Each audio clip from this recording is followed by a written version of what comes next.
Ma femme, elle voulait faire une prière avant de commencer. Ouais. Écoute, ce que Daniel a dit avant de commencer la prière, merci Daniel. Tu sais, moi, il n'y a pas si longtemps, j'étais dans le sanctuaire, puis on était en train de louer. Puis à un moment donné, le Seigneur m'a dit merci Michel. Puis moi, c'était comme là, tu sais. Moi, quand il m'a dit ça, tu sais, puis là, tu sais, j'en avais parlé avec Nathalie, puis j'étais vraiment touché. Parce que je me suis dit, voyons, tu sais, merci. C'est trop grand. Tu sais, pour moi, c'est toute l'œuvre qui vient de toi. Et c'est ça, fait que quand Daniel, tu viens confirmer ce qu'il a dit, puis voilà, c'est touchant. Fait que chérie, je te laisse. Avant de faire la prière, j'ai eu peur de prendre le micro parce que tout le monde pleurait. Là, je me suis dit, ça va m'arriver, c'est sûr. Non, j'ai pas peur, en fait. Je essayais de faire une joke, là. Donc, c'est ça. Ce qui m'a touché droit au cœur, c'est Jérémie 1,5. Avant que je t'eusse formé dans le ventre de ta mère, je te connaissais déjà. Et avant que tu sortes de son sein, je t'avais consacré. Oui. Je voulais commencer avec ça, puis peut-être vous dire qu'on avait prévu, tout dépendant là, si on se dirige vers ça, si on n'est pas demandé par l'Esprit de changer de direction, là, mais Michel va partager un peu sa vie avant de me connaître. Puis moi, je vais partager la mienne avant de me connaître, puis on va vous partager ensemble la vision qu'on a pour le reste de notre vie. Voilà. Amen. Je vais chercher ma feuille. Merci. Merci à tout le monde d'être présent. Merci à chacune des personnes qui sont ici. Vraiment, merci. Merci d'être là pour le Seigneur. Merci d'être là ensemble, unis dans le corps de Christ. Vous êtes tous importants maintenant aussi. Non, c'est parce que tu as regardé Anna, mais juste pour dire que un grand merci pour vos cœurs ouverts. Puis c'est une grâce d'être ensemble, d'être unis comme une famille. Puis c'est vraiment mon souhait de rassembler, justement, amener l'Église à l'unité pour qu'on puisse vivre ensemble, à s'aimer, apprendre à s'aimer, à être des frères et sœurs comme le Seigneur le veut. C'est une parole. Quand il arrive le moment de vivre dans l'action, quand il arrive le moment de vivre en relation avec les autres, ça reste un défi. Puis c'est un beau défi parce que c'est un défi qui nous transforme.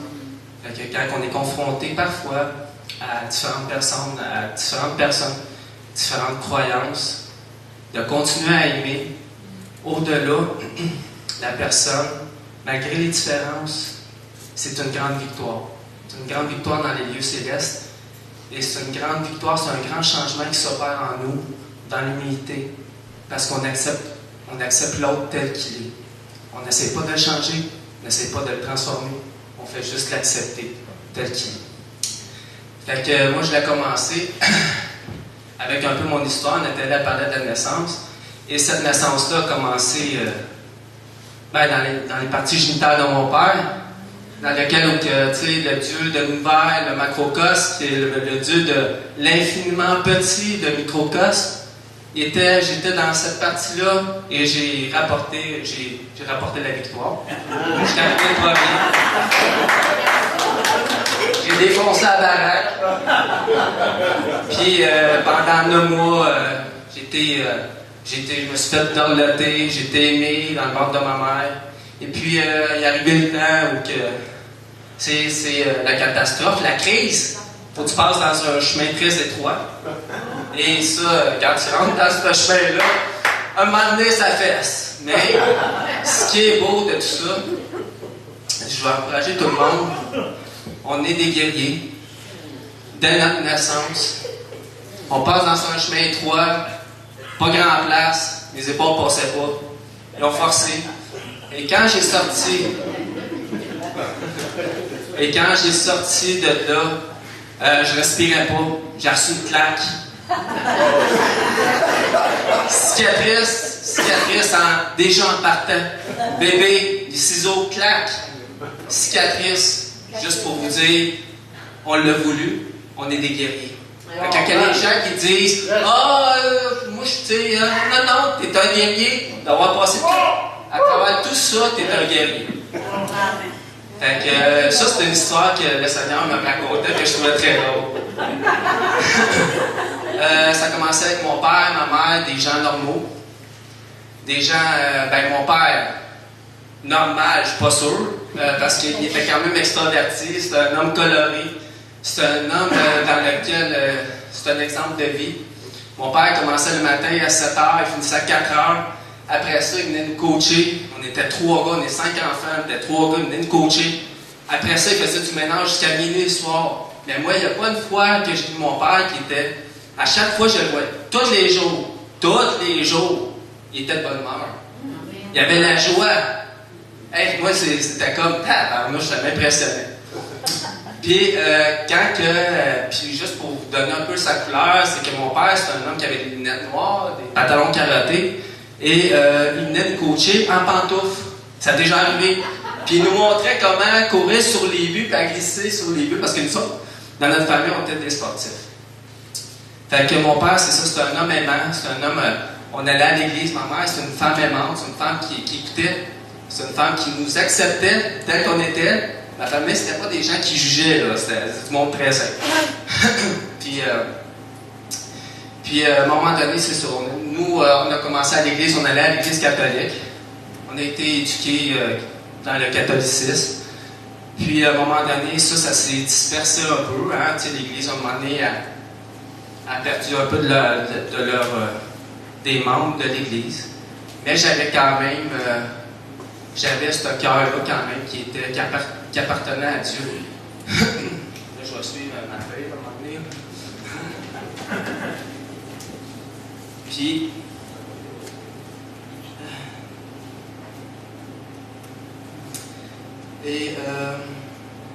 des moments qui sont quand même marquants dans ma vie. La communion, la confirmation. La communion, la confirmation, ça a été des moments marquants parce que dans le temps, ils nous donnaient un petit livre. Puis ce petit livre-là, on écrivait. Je ne sais pas si le monde s'en souvient. Oui. On écrivait, puis moi, dans ce moment-là, j'étais en relation avec le Seigneur. Et je l'aimais. J'écrivais, puis je me laissais aller. Puis j'étais bien dans cette intimité-là. Quand j'allais à l'église avec mes frères et sœurs, je tripais pas tant, c'était long, c'était plat. Puis on était tannants. Nous autres, on était une famille qui était quand même tannant. Mon frère pétait, puis là, on riait, puis là, à un moment donné, c'était parti. C'était tout le temps ça. Puis là, à un moment donné, j'avais dit à mon père, puis à ma mère, j'ai dit, comment ça qu'on est toujours heureux quand on vient de l'église? Puis là, tu sais, mon père, il n'avait pas de réponse là-dedans, c'était le Seigneur. Mais nous autres, quand on était petits, moi, je m'avais questionné, à dire, on rit tout le temps. Ça a été des moments quand même importants. Puis là, après ça, il y a eu des événements dans ma vie. Là, mes parents ont lâché l'église. Et là, on n'allait pas à l'église. Puis, c'est sûr que quand il y a un changement à ce niveau-là, il y a un changement de valeur. Les parents changent. Inconsciemment, indirectement.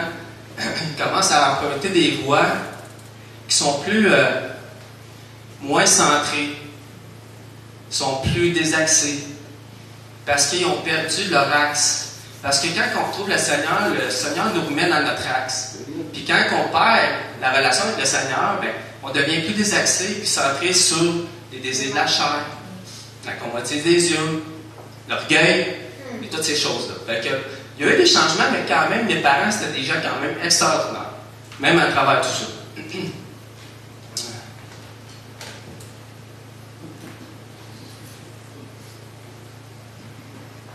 Un autre événement marquant. Un événement marquant de ma vie, c'est qu'à un moment donné, j'étais chez ma tante Alice. Puis là, chez ma tante Alice, il y avait un film, puis c'était Exorciste. Je ne sais pas si tout le monde l'a vu. Moi, j'avais 8 ans, 9 ans, je sais pas, j'étais très jeune. Et c'était un événement vraiment qui a marqué ma vie parce que j'ai eu un traumatisme. Dans ce traumatisme-là, moi, j'étais, dans le fond, chez nous, on était 5 enfants. Moi, je dormais avec mon frère Ghislain. Et mon frère Ghislain, lui, il avait toujours eu le trip d'imiter la voix de la petite fille démoniaque. Parce que lui, il trouvait ça drôle.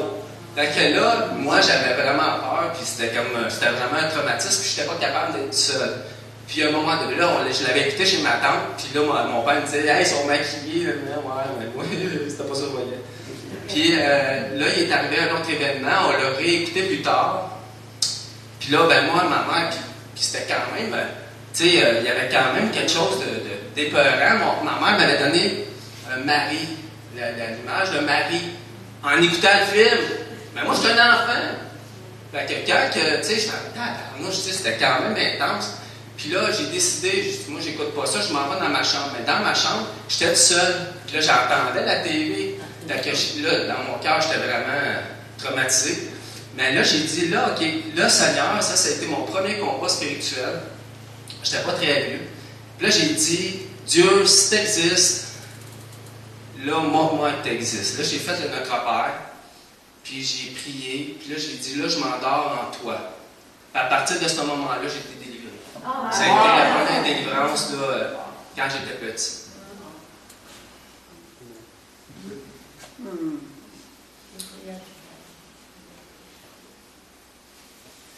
Et là, oui, un petit événement auparavant, c'est juste pour dire des fois que la vie nous amène dans un chemin qui est déjà préparé à quelque part, qui nous enligne vers notre destinée. J'étais en première année, puis en première année, dans le fond, la première année, c'est quand même bien passé.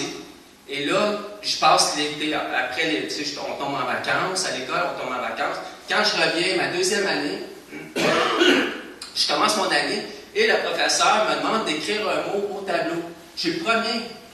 Fait que là, moi, je me lève, puis elle me donne un verbe. Un verbe. Tu es. Oui. Tu sais, je veux dire, je pars de la première année, j'ai tout oublié durant l'été. J'arrive au tableau, et là, à l'intérieur de moi, une pression, une anxiété, tu es. Elle ne m'a pas dit patate, là. Elle m'a pas dit un mot sans difficulté. Elle ne m'a pas dit il. Ben non, tu es. Ça, moi, j'ai trouvé ça tout. C'est ça. Puis là, qu'est-ce que ça a créé chez moi? C'est l'anxiété embarquée, la gêne embarquée. Après ça, je suis venu toute rouge.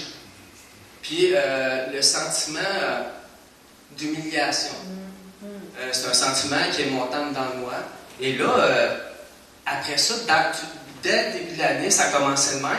Et la conséquence, c'est qu'après ça, j'ai eu de la difficulté à apprendre. J'avais peur d'apprendre. J'avais peur d'être ridicule devant les gens. Je me sentais niaiseux. Je me sentais pas intelligent parce que tout ce sentiment-là avait pris place dans mon cœur. Et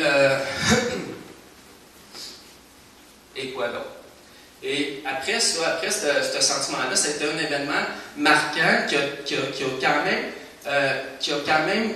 quand même dirigé dans une direction, qui m'a amené dans une direction. Parce que, bon, dans mon histoire de vie, après ça, je vais revenir à ça un peu après, un petit peu plus tard dans le temps.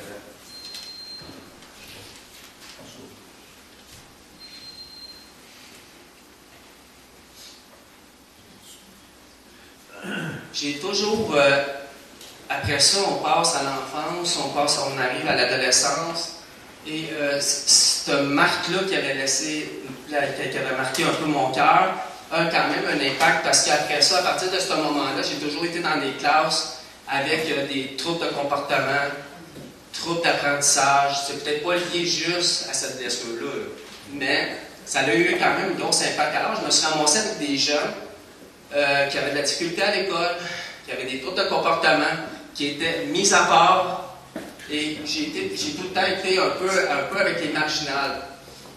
Et là, fait que ça fait de moi une personne qui aime les marginales, qui aime les différences, qui accepte les différences. Fait que ça a eu un impact aussi sur qu'est-ce que je suis aujourd'hui. Parce qu'aujourd'hui, moi, je ne suis pas les différences ou les gens qui ne sont pas comme moi ou qui ont de la difficulté. Aujourd'hui, moi, je suis prêt là, parce que je les comprends. On dirait que le fait que quand tu es blessé profondément dans ton estime, dans ta confiance, ça a un impact direct sur ta vie, mais ça a aussi un impact sur la relation que tu vas avoir avec les autres. Mais moi, cette relation-là, avec les gens, c'est qu'est-ce que Dieu a fait à travers tout ça, c'est que ça m'a permis d'accueillir, ça m'a permis de comprendre. Ma blessure, ma vulnérabilité m'a permis d'aimer. parce que ce que les gens vivaient dans leur souffrance, dans leur sentiment de manque de confiance, de manque d'intelligence, dans leur manque d'estime, ben moi, ces gens-là, ben j'étais proche d'eux et je les comprenais. Fait que le Seigneur a transformé les choses. Aujourd'hui, ben l'impact que ça a aujourd'hui, c'est que je fais un peu ce travail-là. J'ai été éducateur en service de garde. J'ai travaillé avec les petits pendant 10 ans. Moi et Nathalie, on a une garderie. Ça a été 6 ans chez moi, dans une garderie. Je suis parti des centres jeunesse, je travaillais à l'IPJ. Mais mon adolescence, ça a été une adolescence dans laquelle j'ai pris d'alcool, j'ai consommé, je fumais, je buvais. J'ai fait le party, j'ai tripé, puis j'ai vraiment été désaxé. Puis à un moment donné, ces moments-là sont quand même importants parce que c'est ça qui fait qu'on est dans une quête de sens. Fait que ce moment-là où j'étais perdu, puis que j'étais dans la drogue, dans l'alcool, puis dans les plaisirs de la chair, ben, ça m'a permis aussi de commencer à me questionner parce que c'est un vide. Quand tu vis un vide, c'est que c'est un vide de sens. Quand à un moment donné, c'est éphémère, quand que ça nourrit plus, ça nourrit la chair, mais ça nourrit pas l'esprit, c'est qu'à un moment donné, il y a un vide, et dans ce vide-là, il y a une quête. On va savoir qui qu'on est, on va découvrir notre identité. Et là, j'ai commencé à faire des recherches sur mon identité. Et là, ben, j'avais rencontré mon chum, un ami, il m'avait dit « Michel, va lire un livre. » Et là, pour la première fois, j'ai lu un livre qui s'appelait « Ces vérités vont changer votre vie ». Ces vérités vont changer votre vie, c'était juste de ramener de Joseph Murphy. Puis c'était juste ramener les valeurs. C'était juste remettre de l'ordre. Et là, ça a été ma première prise de conscience, parce que j'avais quitté le Seigneur, puis je m'étais éloigné du Seigneur quand même dans ma vie, parce que justement, ben, j'ai tout vécu qu'est-ce que je devais vivre dans la chair, pour en arriver à un moment donné à dire, c'est un vide, pour me dire à un moment donné, c'est que c'est une illusion, c'est que ça ne nourrit pas. Et là, à partir de ce moment-là, ces vérités vont changer votre vie. C'est un livre qui m'a transformé totalement. Et c'était juste ramener mes valeurs en ordre. Et là, j'ai commencé à croire, c'est venu réactiver ma foi. Pourquoi que je parle de ça? Parce que des fois, il faut faire attention, il ne faut pas trop décourager les gens qui sont quand même dans une quête de sens. Puis les amener à notre croyance trop rapidement, puis à un moment donné, on les pousse, puis on peut les perdre. Juste pour dire que moi, dans ma vie, dans le fond, j'ai fait tout ce processus-là de quête de sens en commençant en lisant des livres spirituels qui n'étaient pas chrétiens, mais qui m'ont quand même animé, qui ont quand même activé ma foi. Et ce processus-là m'a amené à Jésus-Christ. Fait que c'est clair.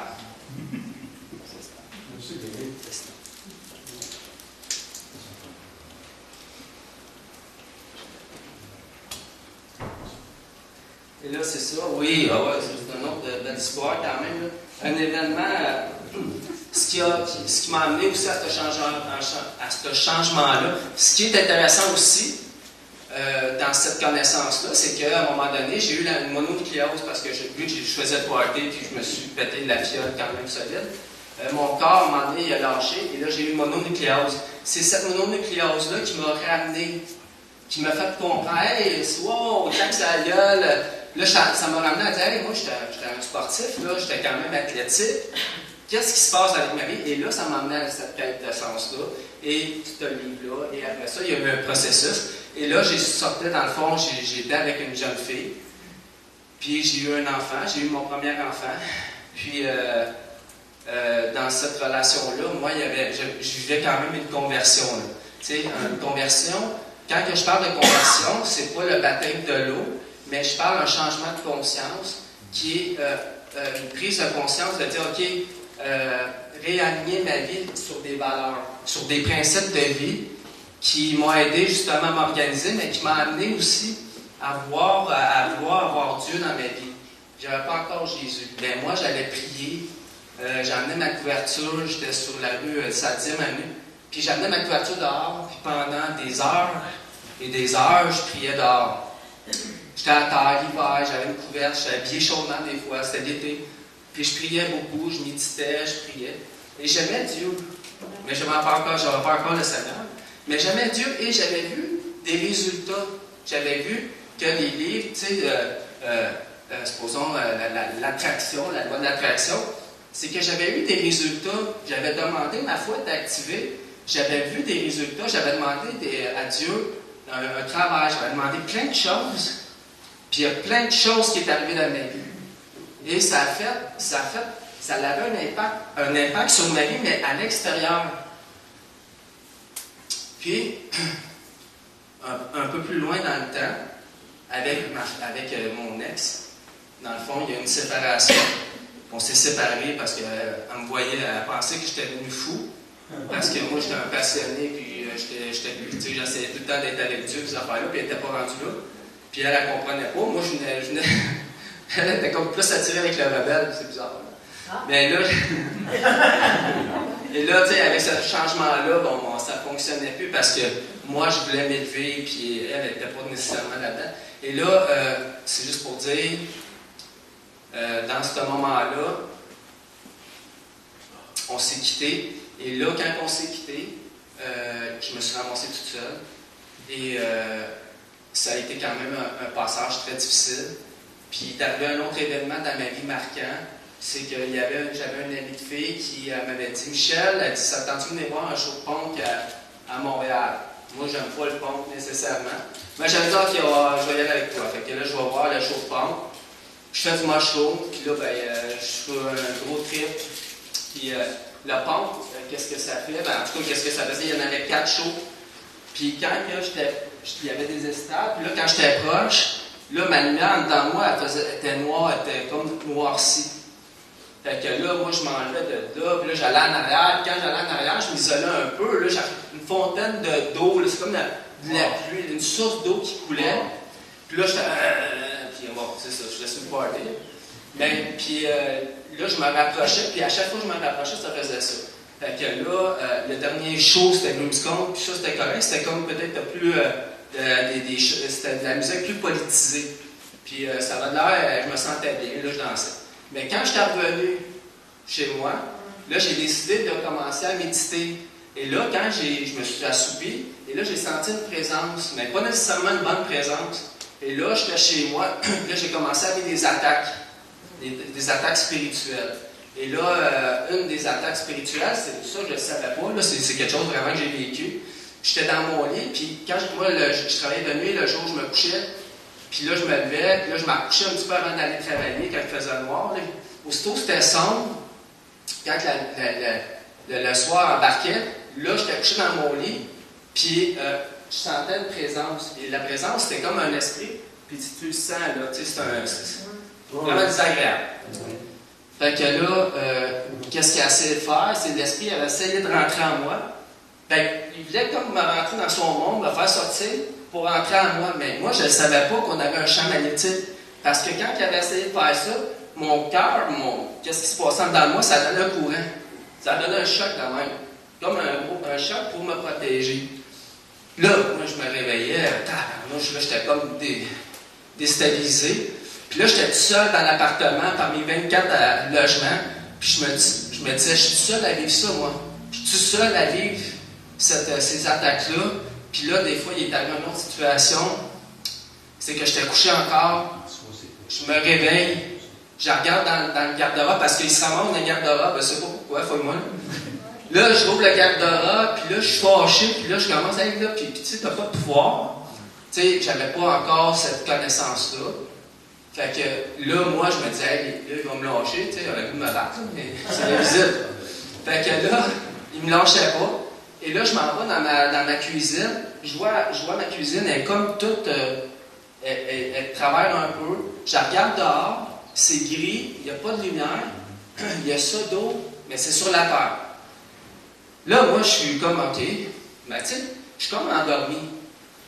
Je me sens un peu, là, tu vois. Fait que là, je m'en vais. Je retourne dans mon lit. Je me couche. Puis là, je me réveille. Puis là, je dis, OK, je dormais, là. J'étais comme dans un autre monde.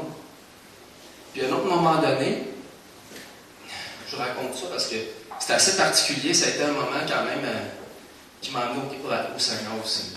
Et là, à un moment donné, je suis dans mon lit, là, je sens une présence, puis là, je sens dans l'esprit, dans le rêve, là, où il me pogne à la gorge. Puis là, je vois un spectre, et là, je le vois pas. Il n'est pas bien défini, mais je vois que, je vois le spectre. Puis il me pogne à la gorge, mais moi, je fais juste prier. Je prie, puis j'envoie que de l'amour. Puis là, il me lâche. Mais là, moi, j'étais tout seul là-dedans avec ça. Fait que là, moi, c'est un autre choc, là. Je suis tout seul, là, je parle de ça avec ma mère. Ma mère me dit « Ah, Michel, t'es peut-être en dépression. » Parce que ma mère, elle a vécu des choses au niveau spirituel, paranormal. Puis, elle disait que c'était à cause de la dépression. Je dis « Ah, mince, moi, là, je suis trop terre à terre. » J'ai dit « Je sais, je me connais, là, je sais que c'est pas une dépression. » Puis là, je travaille de nuit. Je rencontre Joanne, qui est mon ancien pasteur. Et là, Joanne commence à me jaser. Puis là, on jase, il me parle de la Bible toute la nuit. Puis là, moi, je connais. J'ai dit, waouh, tu sais, c'est bon. Tu sais, il y avait Joanne, puis il y avait Rosaire. Rosaire qui travaillait au centre jeunesse. Puis Rosaire, lui, c'était celui qui évangélisait tout le monde, mais pour moi, qui était un peu le fatigué. Parce qu'il était tout le temps essayé de pousser, de me mettre le pain dans la bouche pour que je puisse manger. Puis moi, j'avais pas faim, puis je n'étais pas rendu là. Fait que là, mais je l'aimais. Rosaire, une chance qu'il a fait ça pareil. À travers tout ça, tu sais, Dieu, il est bon. Puis je voyais dans ses yeux, je me disais, tabarnouche, moi, je médite pendant des heures, je suis connecté, puis c'est pas, lui, dans ses yeux, je vois qu'il y a quelque chose que moi, j'ai pas. Fait que lui avait piqué ma curiosité, là. Fait que là, en jasant avec Joanne m'avait dit, parce que moi, j'étais un côté un petit peu plus marginal, là, Joanne m'avait dit, hey, Michel, tu devrais venir avec nous autres à la chapelle chrétienne, ça danse, ça a du fun, puis, ok, parfait, il y a ça. Fait que là, je viens ici, là, je vis ça, là, je suis de même, ok, correct, j'aime ça, je suis de même, c'est ma place, mais c'est quand même un peu freak au début. Je dis, ok. Tu sais, c'est assez exalté, là. Mais je dis, ok, il y a quelque chose pareil qui se passe. Fait que là, je me ramasse, je continue pareil. Je m'intéresse au Seigneur Jésus-Christ. Si j'arrive, je rouvre je vais dans le bois encore, je vais prier, je vais méditer. J'en reviens, je me prends un verre de vin, je rouvre la Bible, puis pouf! La parole, parce que je l'avais déjà lu auparavant, mais jamais elle m'avait été révélée. Le livre n'était pas ouvert. Et là, j'ouvre la Bible, c'est l'Épître de Paul.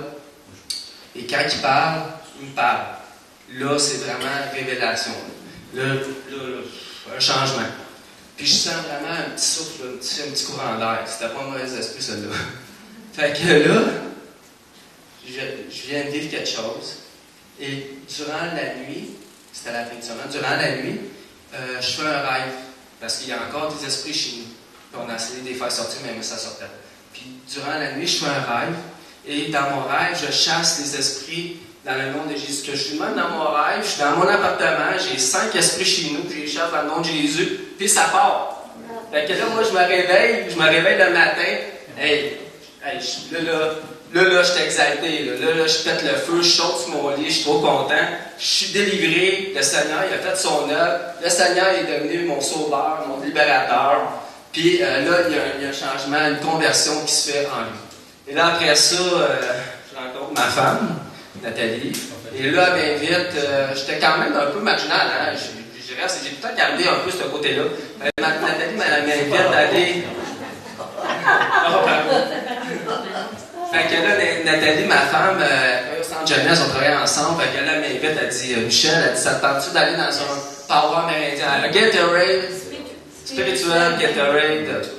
C'était avec les Premières Nations. Fait que là, je dis, ben oui, moi j'aime la nature, je médite tout le temps. Fait que là, je vais laisser continuer chez lui. C'est comme merveilleux. Oui. Bonjour à chacun d'entre vous. Merci beaucoup pour les belles chansons. Très inspirant. Ta voix est belle. Oui,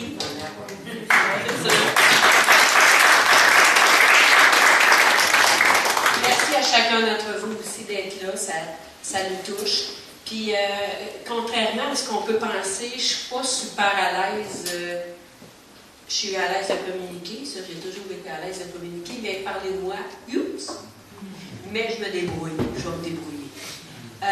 J'ai écrit des choses, mais ce que ça me dit, c'est que ça va être une version peut-être un peu plus courte, mais peut-être plus intense. Là. Donc, c'est pas pour rien que j'avais sur mon cœur tantôt de vous parler du verset là, que j'avais trouvé. Parce que moi,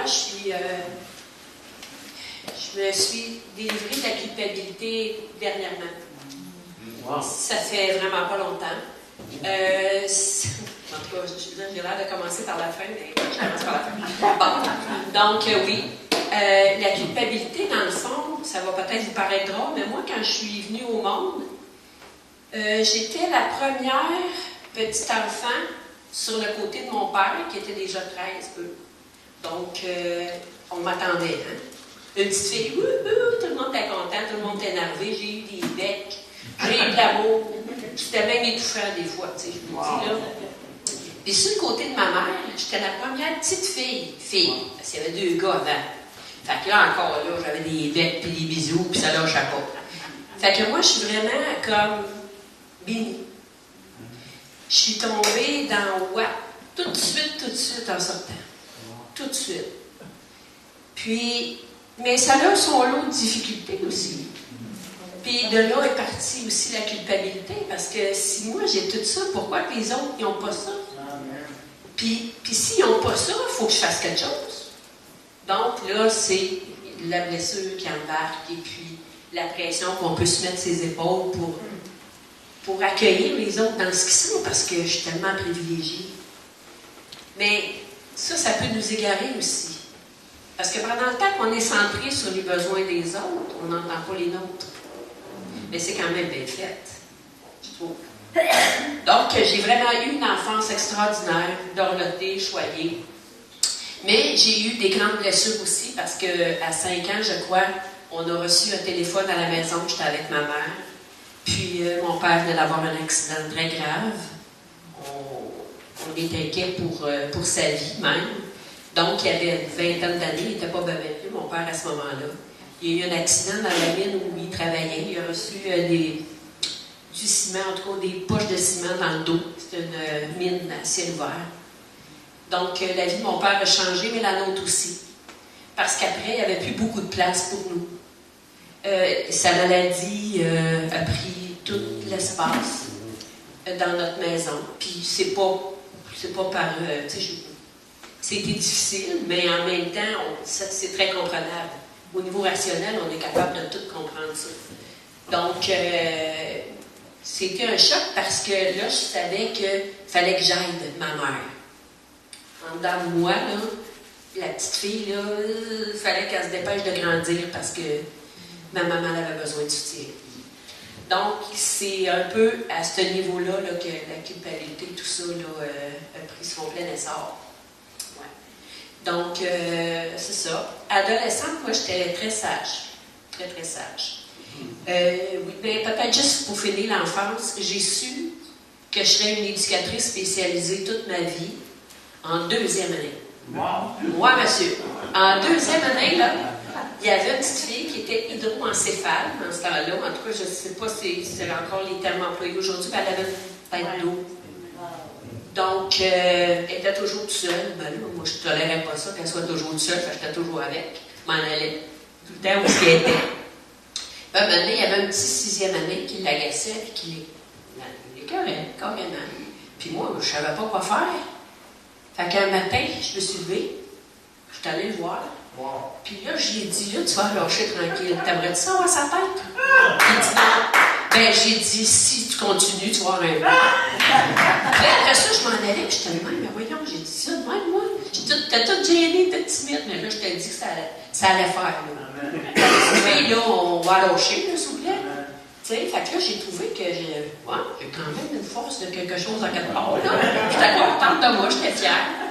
Mais c'est à partir vraiment de ce moment-là que j'ai su que je serais au service des autres. Donc, voilà, ça a commencé là. Adolescente, je vais vous épargner bien des affaires, mais oui, conso, oui, tout ça, mais pas vraiment longtemps.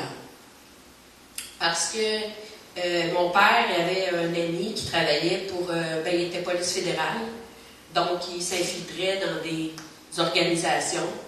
Fait que quand tu arrives et que tu as pris une ligne puis qu'il te regarde dans les yeux, tu dis « Oups, mes parents l'ont pas vu, mais lui, il m'a vu. » Fait qu'à partir de ce moment-là, je voulais pas déplaire. J'ai tout arrêté ça. Puis d'ailleurs, commencer avec la coke, c'était quand même pas pire. Hein? Je savais pas, j'étais tellement naïve que... Fait que c'était une couple de fois, puis c'est tout. Fait que moi, j'ai pas été très dans ces milieux-là, mais oui, je sais à peu près c'est quoi. Comme adolescente. Ce qui était le plus peut-être bénissant pour moi, c'était de savoir que je commençais le cégep en éducation spécialisée. Ça, là, j'avais vraiment hâte de commencer, puis j'ai commencé après l'adolescence. Donc, j'ai appris par les meilleurs, par des intervenants chevronnés avec beaucoup d'expérience, qui m'ont transmis leur passion, en fait. Donc, c'est là que j'ai pris tout ça. Jeune adulte, j'étais tout le temps celle qui faisait 1 mile de plus, ou 1 kilomètre, là, comme vous voulez. Donc, je faisais tout le temps l'effort de plus. J'ai commencé à travailler en délinquance, j'avais 18 ans, puis il y en avait qui avaient 19, fait que, parce qu'avec les nouvelles lois, à un moment donné, on pouvait avoir jusqu'à 21 ans. Donc, finalement, tout ça pour vous dire que moi, ce que je carburais, c'était de rentrer en relation avec les autres pour comprendre pourquoi ils sont devenus comme ça. Qu'est-ce qui est fait que? Qu'est-ce que tu as envie de partager? Puis là, à un moment donné, le Seigneur me disait, Nathalie, tu es un détecteur de potentiel. Hey, j'aimais ça. Je trouvais ça beau. Je trouvais ça beau comme terme. Puis j'avais envie de m'accrocher à ça parce que c'était rough. Mais je ne sentais pas que c'était rough. On dirait que j'étais tout le temps sur un petit tapis, moi, peut-être plus un nuage, tu sais. Hein? La petite fille, c'est nuage. Puis, donc, j'ai commencé à travailler avec les jeunes. Je devrais avoir ça 18 ans, 17-18 ans. J'ai fait ça pendant 35 ans. Wow. J'ai travaillé aussi dans le milieu carcéral avec les enfants. J'ai fait de tout. Mais dans le fond, c'est pas tant important qui était en avant, mais plus l'histoire qui était révélée, puis mon intérêt à apprendre, à les connaître. Parce que ça cachait le fait que je ne me regardais pas pendant ce temps-là. Parce que j'avais besoin de camoufler un peu mes propres blessures. Mais en écoutant celles des autres, ça diminuait aussi ma culpabilité d'avoir tout, puis d'avoir l'impression qu'il y en a qui ont beaucoup moins que moi. Donc, c'est un mélange un peu de tout ça là, qui se passait. Mais une chose était sûre, c'est que à travers toutes ces années-là, j'ai été protégée. Puis j'ai été protégée plusieurs fois dans ma vie, donc 3 fois, entre autres. La première fois, c'est j'ai fait un arrêt cardio-respiratoire dans une ambulance. J'étais allergique aux animaux. J'avais été en contact avec un chat. Et en même temps, mes parents se divorçaient. Et puis là, je savais que mon père, ça deviendrait lourd. Parce que là, il n'y avait plus le soutien de ma mère. Fait que ça retomberait sur nous, les enfants. On est 4 à la maison, mais moi, je suis l'aînée. Donc, je le savais. Et puis, c'est devenu comme tellement lourd que j'ai fait une crise d'asthme incontrôlable.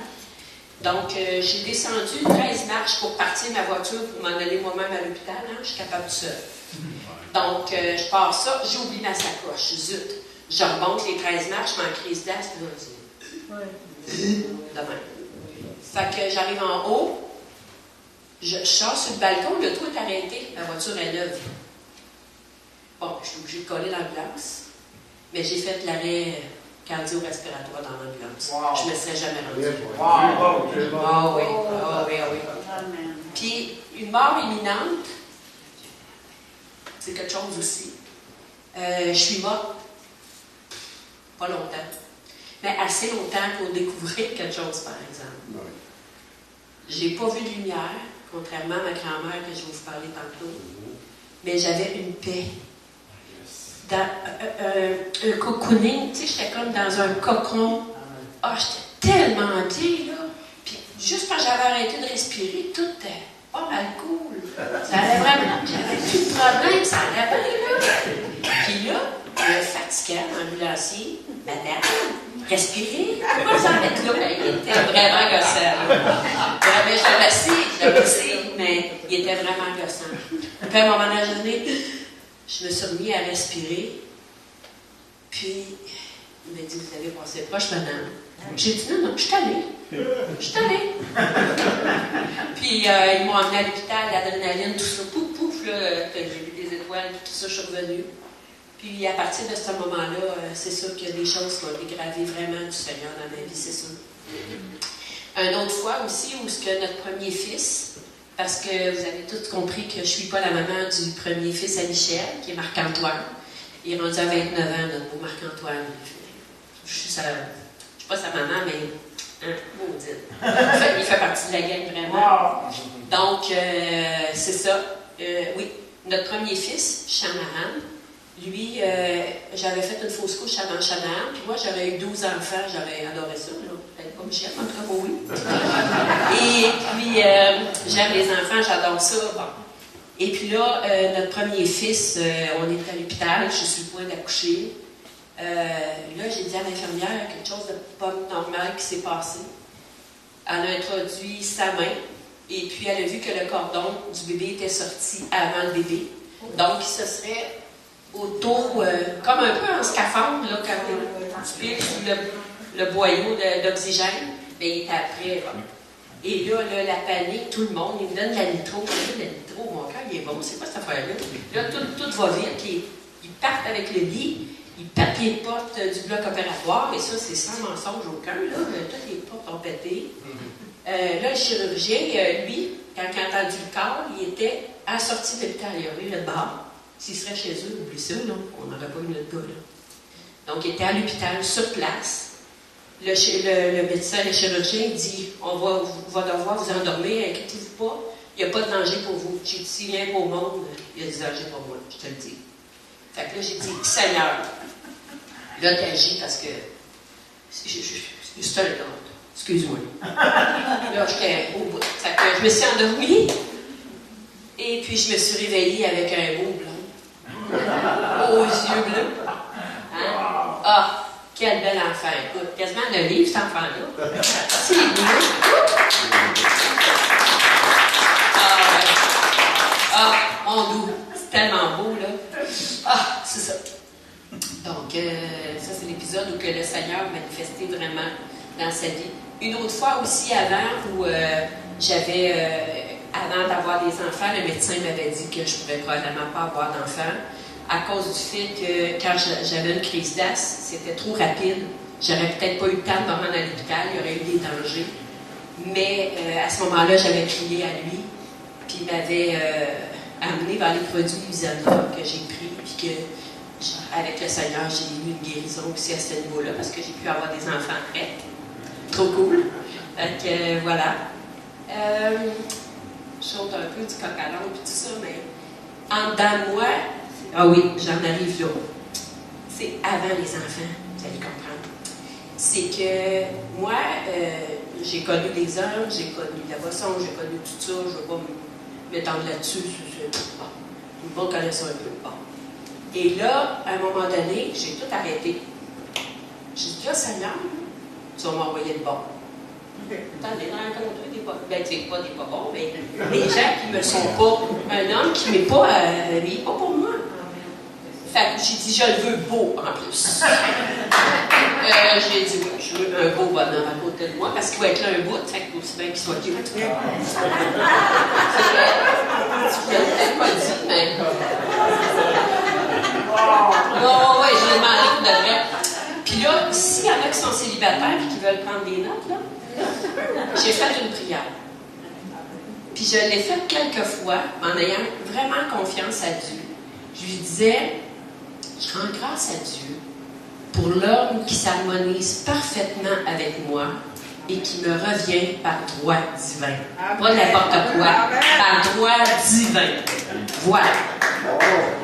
Et puis, j'ai rencontré un délinquant réformé. Mais j'étais habituée parce que je travaillais là-dedans. Non, mais faire sa part. Quand j'ai vu Michel pour la première fois, j'ai dit à une amie éducatrice, j'ai dit, il est pas mal beau, lui. Elle dit, oui, il fit très. Ah non, il est trop beau. Ça ne marchera pas. Trop beau.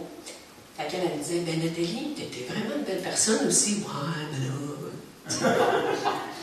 Fait que j'ai osé l'inviter, comme il vous a dit. Parce que moi, j'ai été inspirée longtemps aussi par les Amérindiens et leur façon de vivre. Donc, tout le sacré qu'ils ont, ils priaient, l'esprit de la nature, l'esprit ne gaspillait pas quand ils chassaient. Je trouvais qu'il y avait tellement des belles valeurs, là. C'était vraiment... Ça me touchait, puis les Indiens étaient beaux aussi. Il y avait des beaux gars là-dedans, là. Ah ben, je connaisse. Donc, voilà. Et là, j'avais l'habitude à chaque année d'aller au Spirituel Gathering à Maniwaki. C'est une fin de semaine où les valeurs amérindiennes sont partagées avec les autres, donc avec moi. Ben, c'est pas un powwow, parce qu'un powwow, c'est plus festif, puis là, c'était vraiment plus spirituel, tu sais, au niveau des valeurs, puis tout ça, fait que j'ai invité Michel.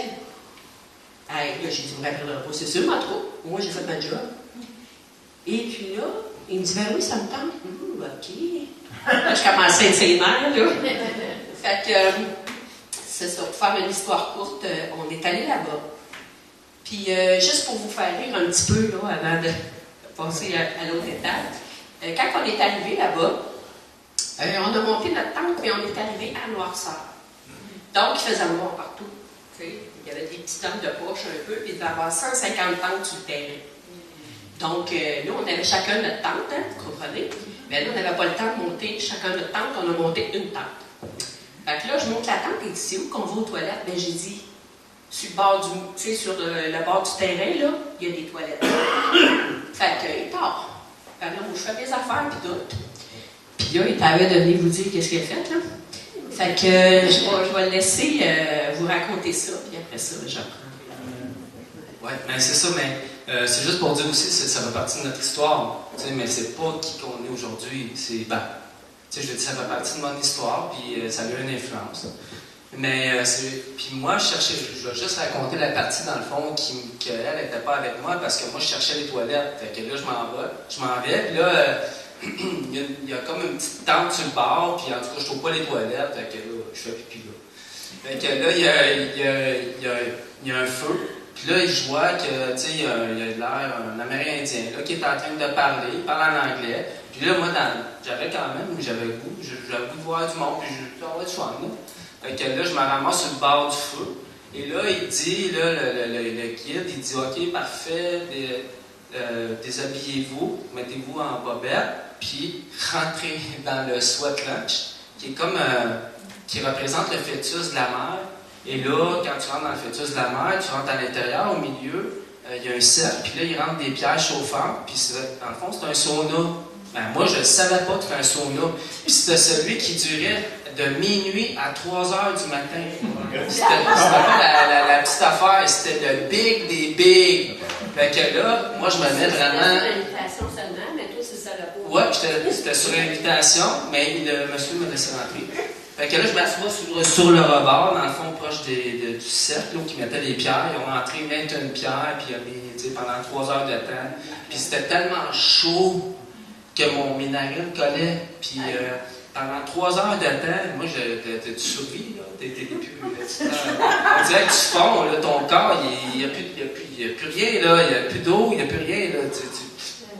Fait que là, pendant 3 heures de temps, fait que là, quand il ouvre la porte, après 3 heures, après le 3 heures, il ouvre la porte, écoute, moi je suis en rampant, je rentre, puis je dis, aïe, qu'est-ce que je viens de vivre là? Fait que là, je me ramasse dans le lac, là, OK, je suis en aïe. Fait que là, faut que je me retourne, mais c'est soir, il y a peut-être 120 ans, je sais pas trop. C'est tard, il y a 120 ans, je sais plus où la mienne, ma tante, il fait noir. Fait que là, j'arrive, puis je marche, là, j'ouvre une porte, là, hey, Nat, hey! Tu sais, c'est pas tout le monde, ferme la porte. Là, je réussis, par miracle, Dieu m'a emmené à ma tante.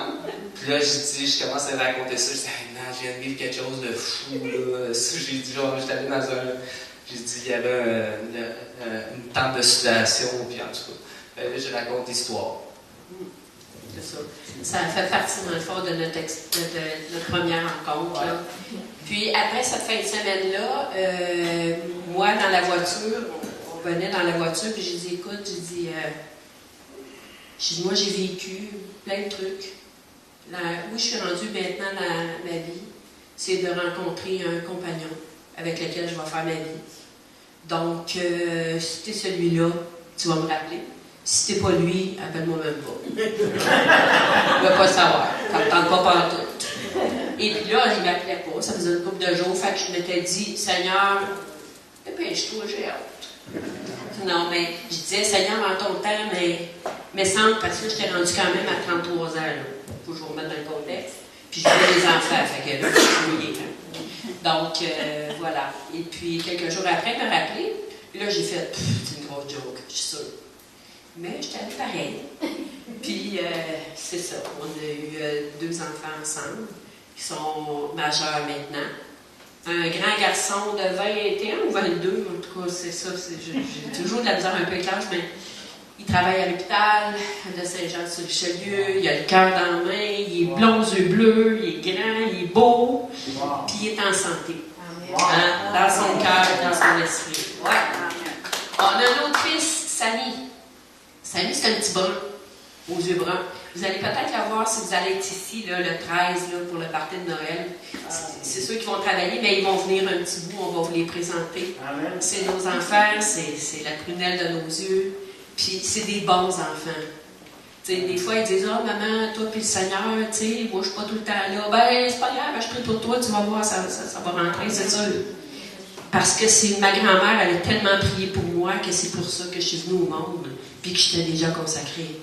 Donc, je continue de prier pour ceux qui pensent qu'il n'y a rien à faire ou qu'on est découragé des fois par rapport à nos enfants qui ne suivent peut-être pas le Seigneur. Le Seigneur est bien plus grand que ça. Donc, si on prie, puis qu'on est content, puis qu'on lui dit comment on est content, puis que le Seigneur fait des choses dans leur vie, ça se fait. Ça se fait, le Seigneur fait le chemin. Ça, je suis convaincue. Donc, oui. Oui, j'en ai une prière que j'ai sur mon téléphone. Puis je la trouvais vraiment, vraiment belle. Là. Ici. Bon, quand on fait un témoignage, là, écoute, j'avais tout écrit, c'était pas ça. Mais en tout cas, si ça se suit, tant mieux. Seigneur, tu es mon sauveur pour toute ma vie. Seigneur Jésus, aujourd'hui, je reconnais que j'ai besoin de toi. Tu es mon sauveur, mon Seigneur, mon guide. Je te donne mon cœur, ma vie, mes pensées, mes chemins. Merci d'avoir donné ta vie pour moi et d'avoir pardonné mes péchés. Je te choisis chaque jour. Je te fais confiance dans les bons moments comme dans les épreuves. Reste avec moi, Seigneur. Conduis mes pas selon ta volonté. Fortifie ma foi et remplis-moi de ton Esprit Saint. Je déclare que tu es mon sauveur personnel pour toute ma vie et que je veux marcher près de toi jusqu'à mon dernier souffle. Amen. Amen.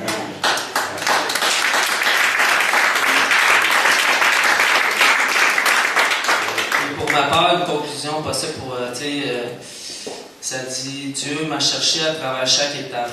Il a transformé ma honte en courage, ma peur en foi, ma confusion en mission. Aujourd'hui, c'est une vie ancrée en Christ, croissance dans l'humilité et service des autres. Amen.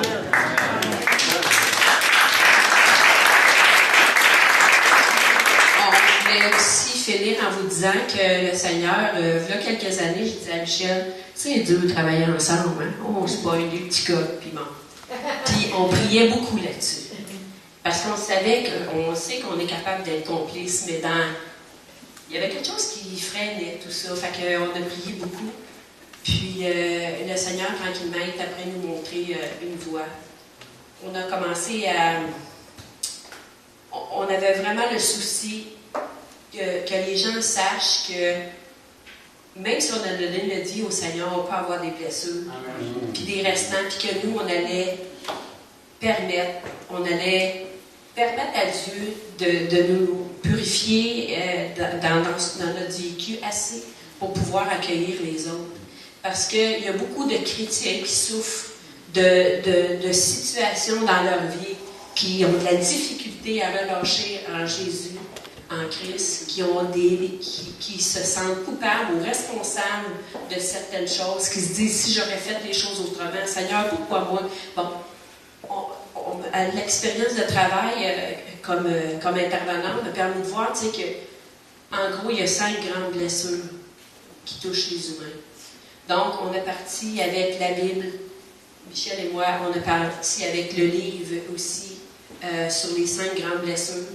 On a pris aussi on s'est basé aussi sur une autre lecture.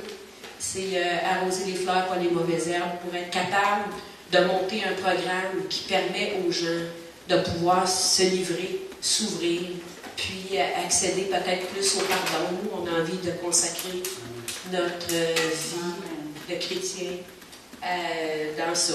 On verra, là, ça. Puis moi, j'avais tellement peur que c'est pour ça que ça a été si long avant que je me décide d'avancer. Là, j'avance, je sais même pas si c'est sûr que c'est pas moi. C'est sûr. C'est sûr, parce que je suis poussée à le faire, puis je vais le faire. La critique, j'ai peur de ça. Je commence à m'en balancer pas mal, parce que j'ai plus le temps de m'occuper de ça.